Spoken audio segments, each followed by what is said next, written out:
Good evening, Larson Heights Elementary, and welcome to Bedtime Stories with Mrs. Schatzko. Tonight we are continuing with Where the Red Fern Grows, and we are on chapter 14. A few days later, on his way back from the mill, one of the Hatfield boys stopped at our place. He told me my grandfather wanted to see me. It was unusual for Grandpa to send for me, and it had me worried. I figured that he wanted to talk to me about the death of Reuben Pritchard. I always enjoyed talking to my grandpa, but I didn't want to talk about Reuben's death. Every time I thought of him, I lived the horrible tragedy all over again. After a practically sleepless night, the next morning I started for the store. I was walking along deep in thought when little Ann zipped by me. She was as happy as a young gray squirrel. She wiggled and twisted, and once she barked at me. I looked behind me. There was old Dan trotting along. He stopped when I turned around. Little Ann came up to me. I scolded them and tried to explain that I wasn't going hunting. I was just going up to the store to see what my grandpa wanted. They couldn't or didn't want to understand. I picked up a small stick and slapped my leg with it. In a deep voice, I said, "Now you go home, or I'm going to wear you out." This hurt their feelings. With their tails between their legs and trotting side by side, they started back. Every little way they would stop and look at me. It was too much. I couldn't stand it. I began to feel bad all over. "Well, all right," I said. "Come on, you can go. But Dan, if there are any dogs around the store and you get in a fight, I won't take you hunting for a whole year, and I mean that," although I knew I didn't. They came running, tickled to death. Little Ann took one of her silly spells. She started nipping at the long red tail of old Dan. Not getting any reaction out of him, she jumped over him. She barked at him. He wouldn't even look at her.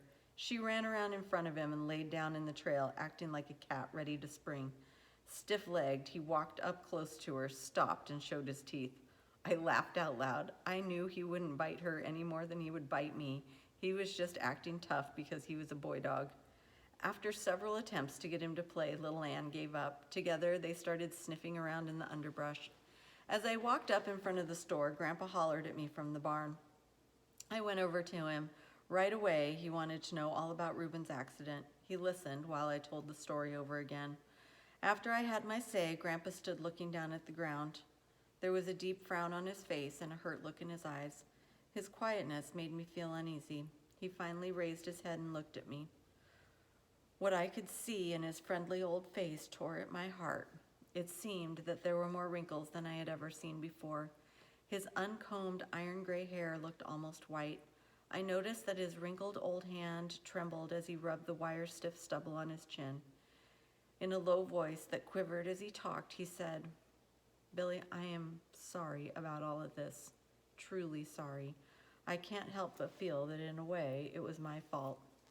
"No, Grandpa," I said, "it wasn't your fault. It wasn't anyone's fault. It just happened and no one could help it."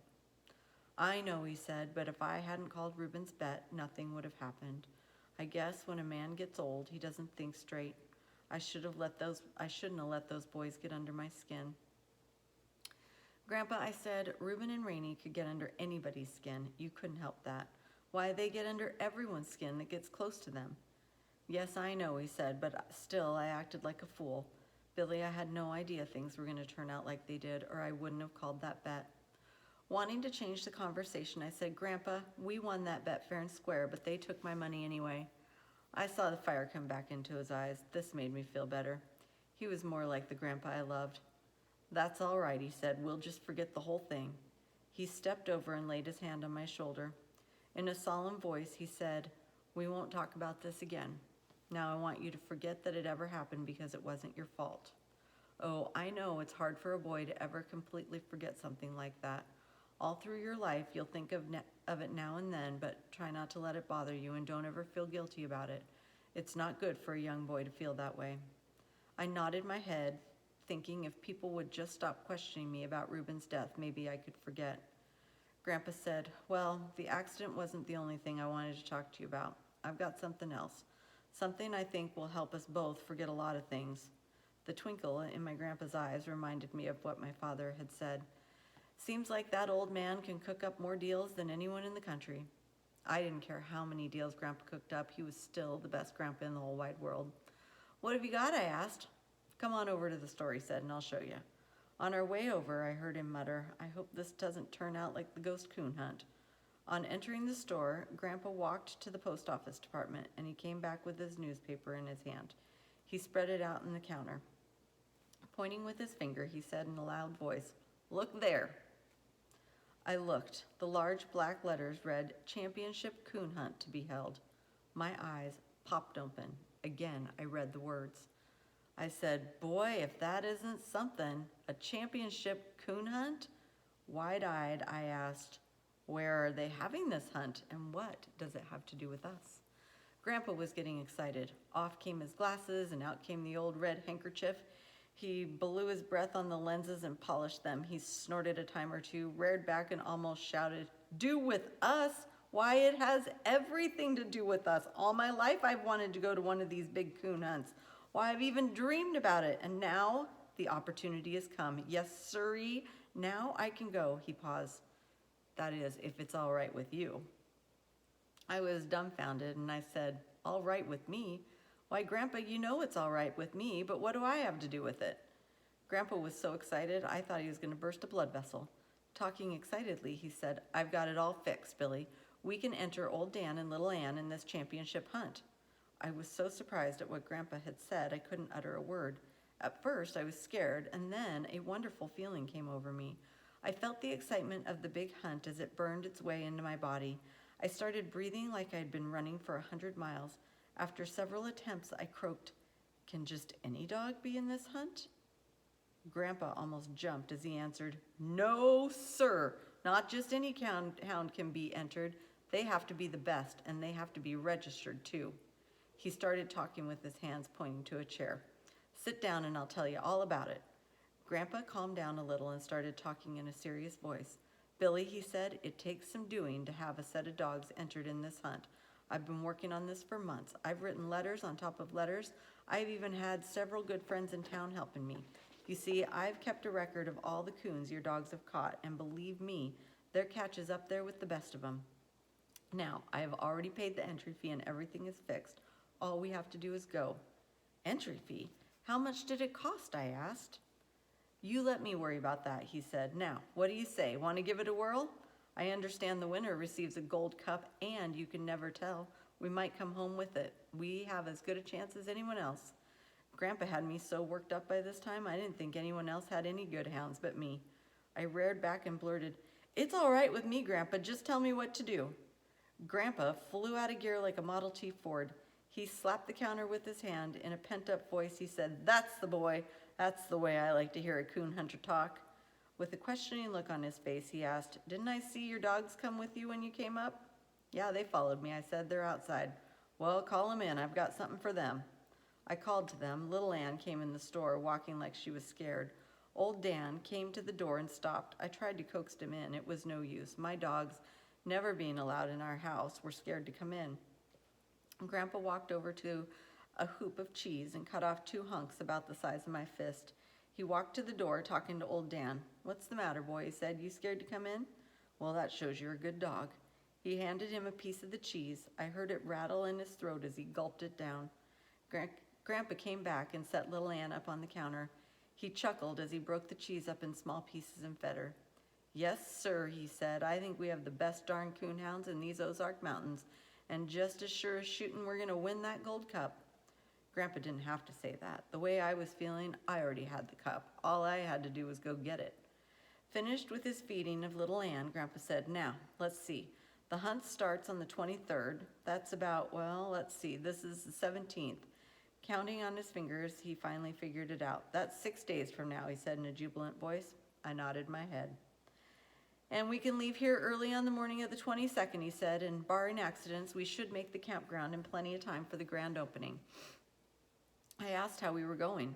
"We'll go in my buggy," he said. "I'll load the tent and everything the night before." I asked him what he wanted me to bring. "Nothing," he said, "but these 2 little hounds, and you be here early. And I believe I'd let these dogs rest, 'cause we want them in tip-top shape when we get there." I saw the thinking wrinkles bunched up on Grandpa's forehead. "You reckon your daddy would like to go?" he asked. "As late in the fall as it is, I don't think he's too busy, is he?" "No, our crops are all gathered," I said. "We've been clearing some of the bottomland, but that's almost done now." Well, ask him, he said. Tell him I'd like to have him go. I'll ask him, I said, but you know how Papa is. The farm comes first with him. I know, Grandpa said, but you ask him anyways, and tell him what I said. Now it's getting late, and you better be heading for home. I was almost to the door when Grandpa said, wait a minute. He walked over behind the candy counter and shook out one of the quarter sacks. He filled it up to the brim, bounced it on the counter a few times, and dropped in a few more gumdrops. With a twinkle in his eye and a smile on his face, he handed it to me, saying, save some for your sisters. I was so choked up I couldn't say anything. I took it and flew out the door, calling to my dogs. On my way home, I didn't walk on the ground. I was way up in the clouds, just skipping along. With a song, I told the sycamore trees and the pop-eyed gray squirrels how happy I was. Little Anne sensed my happiness. She pranced along on the trail. With a doggish grin on her face, she begged for a piece of candy, which I so gladly gave. Even old Dan felt the pleasant atmosphere. His long red tail fanned the air. Once he raised his head and bawled, I stood still and listened to the droning tones of the deep voice. The sound seemed to be trapped for an instant in the thick timber. It rolled around under the tall white sycamores, beat its way through the wild cane, and found freedom out over the clear blue waters of the river. The sound, following the river's course, rolled like the beat of a jungle drum. As the echo died away in the distance, silence settled over the bottoms. The gray squirrels stopped their chattering. The wild birds quit their singing. I stood still. No sound could be heard. It seemed that all the creatures of the wild were holding their breath. I gazed up to the towering heights of the tall trees. No leaf was stirring. The silence seemed strained and expectant, like a young boy waiting for a firecracker to explode. I looked at old Dan. He was standing perfectly still, with his right foot raised and his long ears fanned open. He seemed to be listening and challenging any living creature to make a noise. The silence was broken by the whee of a red-tailed hawk. This seemed to be a signal. All around me, the happy atmosphere resumed its natural state. I heard the bam, bam, bam of a woodpecker high in the top of a box elder snag. The cry of a kingfisher and the scream of a blue jay blended perfectly with the drum-like beat. A barking red squirrel, glued to the side of the hackberry tree, kept time to the music with the beat of his tail. Each noise I heard and each sight I saw was very familiar to me, but I never grew tired of listening and watching. They were a godsend gift, and I enjoyed them all. As I skipped along, it was hard for me to realize all the wonderful things that had happened to me in such a few short years. I had two of the finest little hounds that ever bawled on the trail of a ring-tailed coon. I had a wonderful mother and father and 3 little sisters. I had the best grandpa a boy ever had, and to top it off, I was going on a championship coon hunt. It was no wonder that my heart was bursting with happiness. Wasn't I the luckiest boy in the world? Everyone was just sitting down to supper when I got home. My sisters quit the table for the candy. I told them to divide it equally. The oldest one asked if I wanted any of it. No, I said, I brought it all for you. Of course, I didn't tell them about the 4 pieces I still had in my pocket. They thanked me with their clear blue eyes. I guess it's pretty hard for a young boy to fool his mama. She took one look at me and called me over. She ruffled up my hair, kissed me, and said, if my little boy's eyes got any bigger, they're going to pop right out of his head. Now tell me, what are you so happy about? Before I could say anything, Papa chuckled and asked, what's going on between you and your grandpa? What are you and that old man cooking up now? As fast as I could talk, I started telling him about the big coon hunt. I told how hard Grandpa had been working to have my dogs entered and how he'd already paid my entry fee. Catching my breath and looking at Papa, I said, we're going in his buggy and he wants you to go too. I waited in silence for his reply. Papa sat there staring off into space, sipping his coffee and saying nothing. I knew he was thinking. In the silence, I was sure I could hear my heart thumping. I said, Papa, please go. We'll have a lot of fun, and besides, the winner receives a big golden cup. He scratched his head and said, Billy, I sure like to, but I don't see how I can with all this work around here. I was beginning to think that Papa wasn't going to go. Then Mama started talking. Work, she said. Why, all the work is practically done. I don't know of one thing you couldn't put off for a few days. Why don't you go? You haven't been anywhere since I don't know when. It's not only the work I'm thinking of, Papa said. It's you and the girls. Why, don't you worry about the girls and me, Mama said. We'll be all right. Besides, it'll be several months yet before I need any help. When Mama said this, it dawned on me. I had been so busy with my coon hunting, I hadn't noticed anything unusual. Mama's tummy was all swelled up. She was going to have a baby. I felt guilty for not having noticed. I went over and put my arms around her and kissed her. Papa spoke up. It's sure going to be a big hunt, he said. I heard something about it up at the store one day. Grandpa said there would be hunters there from everywhere, I said, and some of the best coonhounds in the country. Do you think you have a chance to win the cup, Papa asked. I started to answer him when the little one piped up. They can't beat old Dan and little Ann, she said. I just bet they can't. Everyone laughed at her serious remark. I would have kissed her, but she had candy, cornbread, and molasses all over her face. I told Papa I didn't know how good those dogs were, but there was one thing I did know. If they beat mine, they would have to hunt harder than they had ever hunted before. After I had my say about the dogs, a silence settled over the dining room. Everyone was looking at Papa and waiting for his answer. I saw a pleased smile spread over his face. He stood up. All right, I'll go, he said, and by golly, we'll bring that gold cup back too. My sisters started clapping their hands and squealing with delight. A satisfied smile spread over my mother's face. At that moment, I'm sure no boy in the world could have been happier than I. Tears of happiness rolled down my cheeks. Mama wiped them away with her apron. In the midst of all the excitement, my little sister, saying not a word, climbed down from her chair. No one said anything, we just watched her. Still clutching a spoon in her small hands, she came around the table and walked up to me. Looking down at the floor in a bashful voice, she asked, Can I have the gold cup? Putting my finger up to her sticky little chin, I tilted her head up. I smiled as I looked into her clear blue eyes. I said, Honey, if I win it, I'll give it to no one but you. I had to cross my heart and hope to die several times before she was satisfied. Back in her chair, she gloated over the others. You just wait and see, she said. It'll be all mine, nobody's but mine, and I'll put my banty eggs in it. Silly, you don't put banty eggs in a gold cup, the oldest one said. They're just made to look at. That night, I dreamed about gold cups, little red hounds, and coons as big as rain barrels. Once, I woke myself up whooping to my dogs. The next few days were busy ones for me. Knowing that Papa and I would be gone for several days, I did everything I could to make things convenient for Mama. I chopped a large pile of wood and stacked it close to the kitchen door. To make it easy for her to feed our stock, I put some poles from the hillside and boxed up one of the stalls in the barn. I filled it full of hay so she wouldn't have to climb the ladder to the loft. Papa laid down the law to my sisters about being good and helping Mama while we were gone. The day before we were to leave, I was as nervous as a June bug in a hen house. The day seemed endless. A few of the miserable hours were spent talking to my dogs. I told them all about the big hunt and how important it was. Now, if you don't win the golden cup, I said, I won't be mad because I know you will do your best. Old Dan wouldn't even look at me and paid no attention to what I said. He was sulking because I hadn't been taking him hunting. When I talked to little Ann, it was different. She listened and seemed to understand everything I said. I dreaded to go to bed that night. I thought sleep would be impossible. I must have been more tired than I thought I was. I fell asleep almost immediately. Old Red, our rooster, woke me at daybreak, crowing his fool head off. It was a beautiful morning, clear and frosty. After a good breakfast, we kissed Mama goodbye and started for the store. I'm sure there were a lot of coon hunters in the Ozarks, but on that morning, none could have felt as big and important as I. Walking along by the side of my father, I threw out my chest and tried hard to keep pace with his long strides. He noticed and laughed. You'll have to grow a little bit, he said, before you can take steps that long. I didn't say anything, I just smiled. Hearing a noise overhead, I looked up. The gray ones were winging their way southward. I listened to their talking and wondered what they were saying.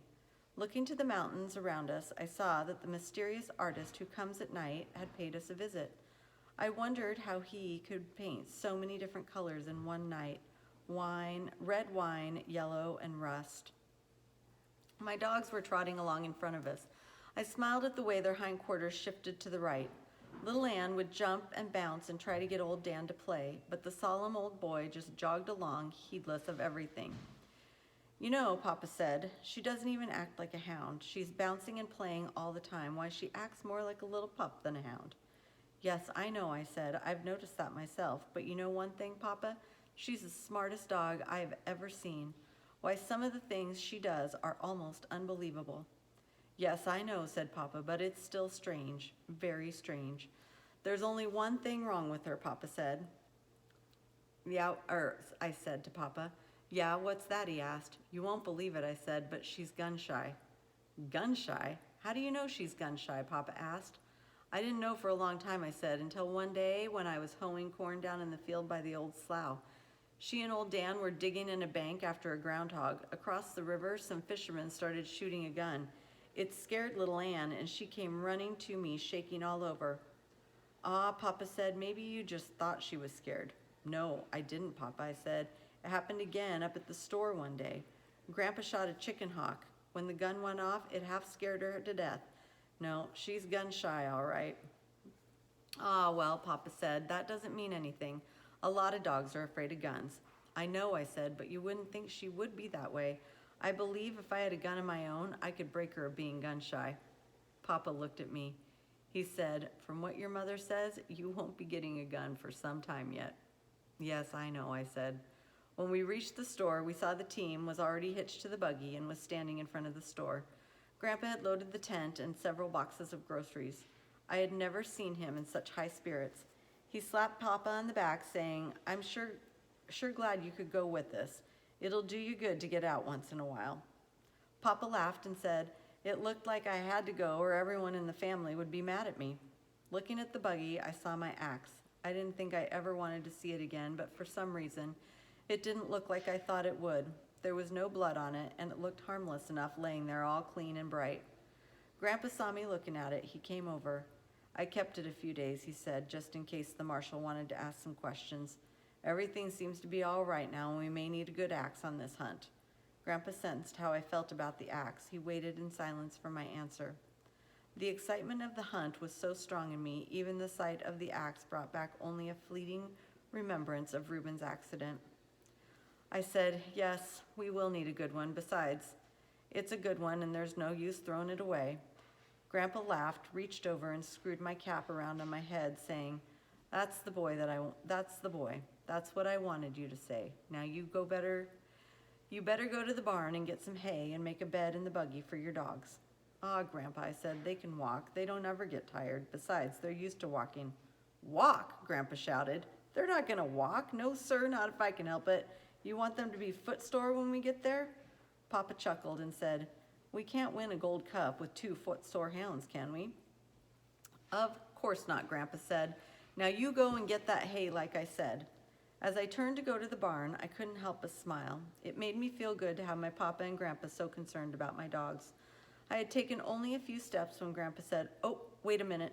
I stopped and turned around. Walking up to me and glancing toward the house as he did, he whispered, in that empty kraut barrel in the harness room, there's a jug of corn liquor. Cover it up in the hay so your grandma won't see it and bring it back down with you. With a twinkle in his eye, he said, you never can tell when we'll need some medicine. I knew my father wouldn't drink any of the liquor, but if Grandpa wanted to take along a whole barrel, it was all right with me. Just when I thought we were ready to leave, Grandma came bustling out. Grandpa got nervous. He whispered and asked, did you hide that jug good? I nodded my head. Grandma handed Grandpa a pair of long-handled underwear and a scarf, saying, I knew you'd forget something.